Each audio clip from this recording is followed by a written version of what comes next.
السلام عليكم ورحمة الله وبركاته. ازيكم عاملين ايه؟ يا رب دايما تكونوا بخير وفي احسن الاحوال. كل سنة وانتم طيبين. طبعا الفيديو بتاعي النهاردة عبارة عن ايه؟ عبارة عن تخزينات رمضان.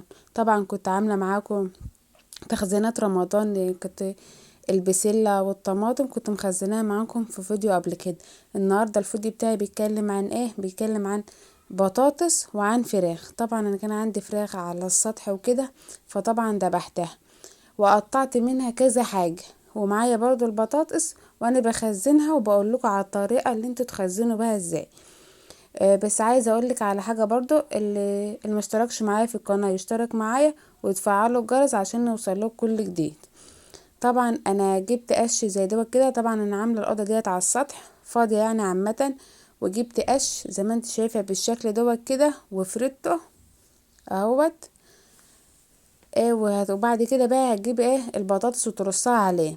وبعد ما البطاطس تبقى تنشف يعني من المية اللي فيها والطينة، بتقوم رايحه مغطياها. بس طبعا عشان البطاطس بتاعتي كلها هي لسه جايه من الارض، لسه لسه بطنتها ولسه فيها ميه.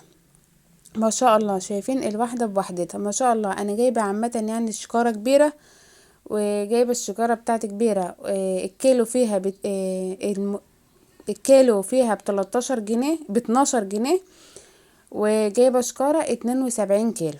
فطبعا بقى عشان ما تبصش يعني عندي وكده، لازم ان انا افردها على القش وتنشف مني من الطينه بتاعتها وكده. لكن لو خزنتها على طول كده او سبتها في الشكاره هتبوظ منك، لازم ان انت تفردها على شويه قش. طبعا جايبه شويه قش من عند الفلاحين، الناس الجيران اللي جنبنا. شايفين البطاطس الواحده بوحدتها بسم الله ما شاء الله. طبعا اهوت اديني فردتها على القش وواحده جنب واحده. طبعا بقى وبسيبها لما تنشف خالص، والشباك بيبقى مفتوح عليها، واسيبها تنشف. وبعد كده بقى ببقى اغطيها، وعايزه اجيب بقى بالطلب كده واغطي عليها بالقش تاني عشان ما تبصش مني. ديت بقى طبعا انا جايباها تبقى خزين بقى سنه، خزين كام شهر حسب الاستعمال بتاعك انتي. ما شاء الله. دي جايباها طبعا من عند الناس فلاحين كان عندهم ارض وكده. فانا جبت منهم الشكاره دي وسطهم، وجبت منهم الشكاره دي كده. طبعا ما دي معايا الفراخ اهوت مقطعاها اهوت 4/4، وعبيتها في اكياس. طبعا بعبي بقى كل كيسين في كيس، كل فرختين في كيس كده عادي.